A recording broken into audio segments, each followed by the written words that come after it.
I'm sitting on my couch listening to a guided meditation by Joseph Goldstein. I've been meditating for over 5 years now, so I'm pretty familiar with mindfulness meditation. The thing, though, about Joseph Goldstein, who's a heavy hitter in the mindfulness community, but I haven't heard his meditations before, is that he had this slightly different take on it that totally just changed my perspective. So mindfulness meditation at its core is simply paying really close attention. Okay, so when I first started, the apps and the teachers on the videos that I was using would start, you start off with an anchor, usually your breath, because it's always with you. So it was to pay really close attention to the breath. Follow the inhale completely. Follow the exhale completely. Or you can pay close attention to what it feels like to sit. In other words, what's it feel like, your body floating in space? Like, what are those sensations? Right, so advanced mindfulness meditators can feel the raw sensations of everything and anything. They can feel the raw sensations of anger or other emotions. They can feel the raw sensations of other feelings. They can view thoughts as raw sensations and patterns of energy in our body. So as I'm going through this meditation, instead of saying, follow the breath, he simply says, breathe and know that you're breathing. And he says, sit and know that you're sitting. It was an aha epiphany moment for me, because the difference, it's kind of the same thing that he's getting at, but he framed it in a way that says, we do so many things without knowing that we're doing them. Most of our lives are on autopilot or subconscious. So it got me thinking that whatever we do, we ought to know that we're doing it.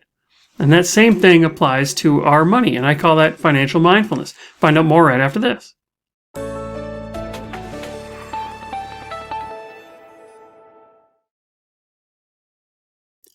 Hey, it's Derek Hagan. I'm a financial therapist, and I'm here with another Money Health presentation. Today I'm going to talk about financial mindfulness. So, effectively, financial mindfulness, and we'll find this out as I go through here, but financial mindfulness is simply being aware of our finances. That's all of our financial decisions, what we're both doing and not doing with our money.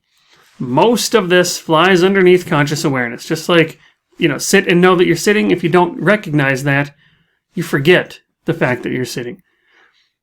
So everything we do, we should know that we're doing it. Play with your kids and know that you're playing with your kids. Walk your dog and know that you're walking your dog. It prevents you from being distracted.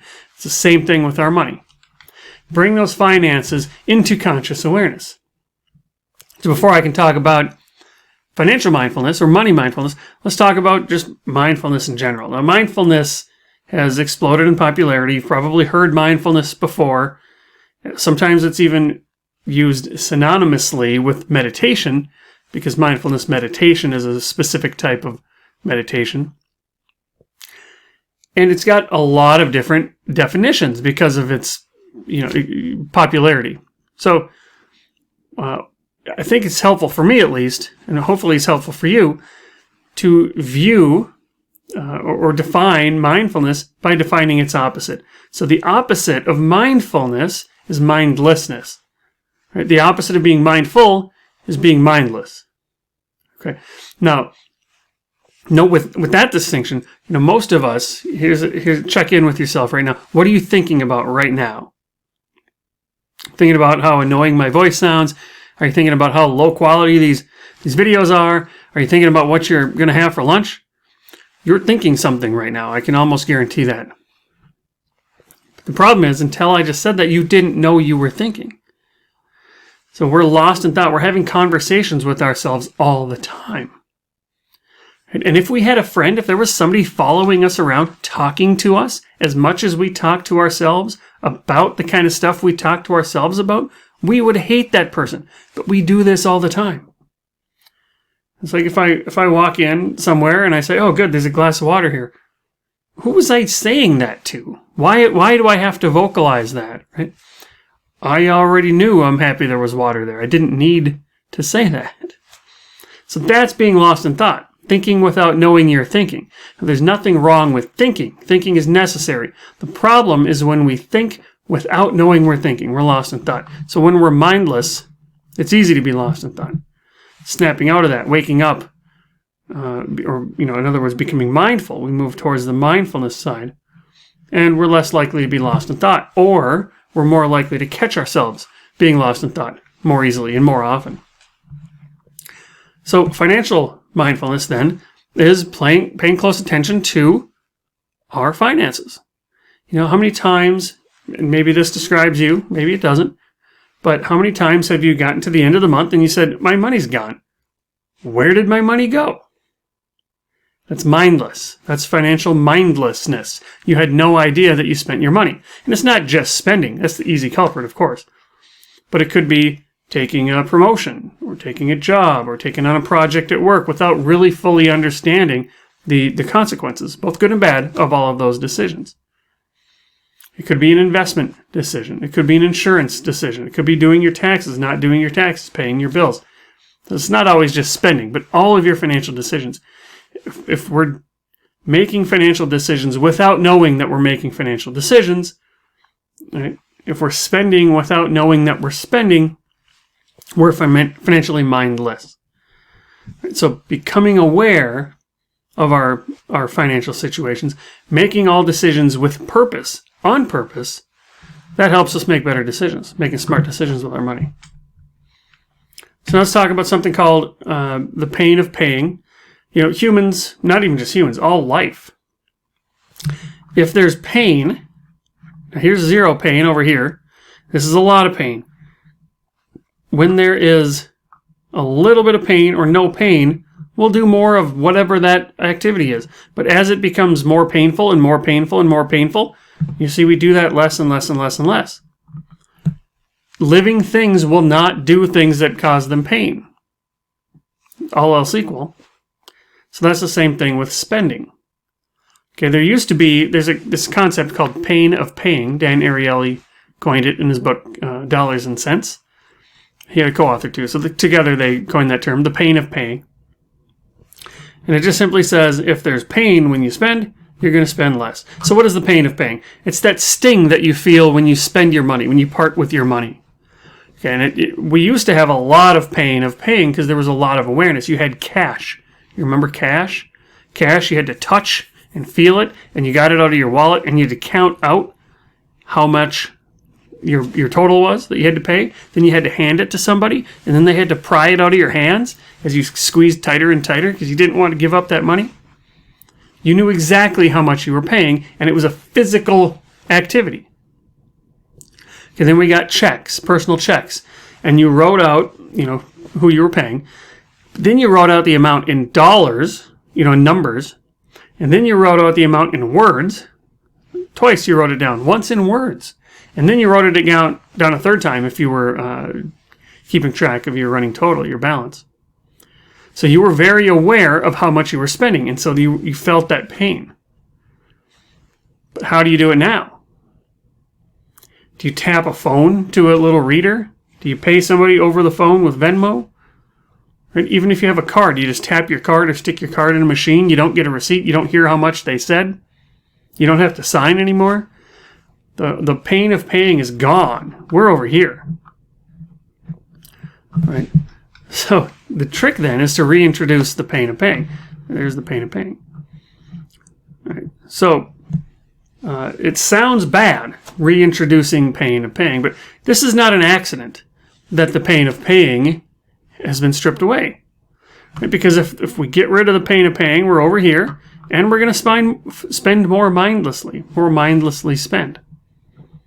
So that's not an accident that has become easier and easier to spend.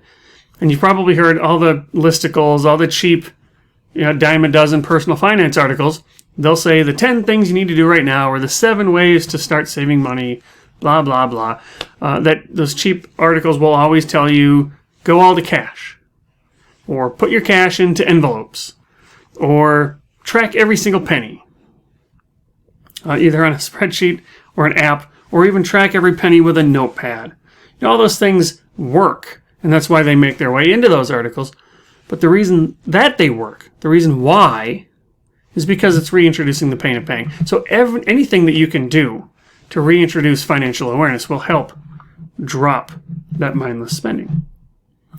Okay, and so one way that you can do that is to get in the habit of asking for the receipt or checking your email confirmation or text confirmation, or however you get confirmations. And then looking at that dollar amount and telling yourself, hey, I just spent this much money on that thing. For example, I might say, Derek, you just spent $6.50 on a sandwich. That's interesting. I'm telling myself that I just spent money, and I'm telling myself what I spent it on. Not with the intent to shame or blame myself, not with the intent to interpret or understand why I did it, not with any intent to try to cut my spending, just inducing awareness. Now, over time, you might find, and you'll probably find, that your spending will drop, but that's just a lucky outcome. That's just a happy accident, as Bob Ross would say. The point is to be aware that we're spending. So here's a question it sounds really easy, but it's definitely hard to answer. What's your money for? Why do you make money? Right outside of your basic needs, once your needs are met, you got a little bit of comfort, so you don't need to make any more money. But you do. Why? What's your money for? And unless you can answer that question, you're going to be mindlessly spending. You're going to be doing what you think you're supposed to be doing, living your life through other people's values. Define money's purpose in your life. What is your financial purpose? And if you can get really clear about why you make money, that financial purpose can act as a sort of filter that you can view the world through, right? So you've got all these different uses of your money, and then you apply your financial purpose, and some things will make it through that filter. And that's good, because those matter. This is not a deprivation game. Those matter, and you want to be able to spend your money in areas that matter to you. And the good thing about the filter is it's going to cut things that don't matter to you. Okay? So, just like we sit and know that we're sitting, just like we breathe and know that we're breathing, figure out what your financial purpose is and make financial decisions, but know that you're making financial decisions. Spend and know that you're spending. You only have one life. Live intentionally.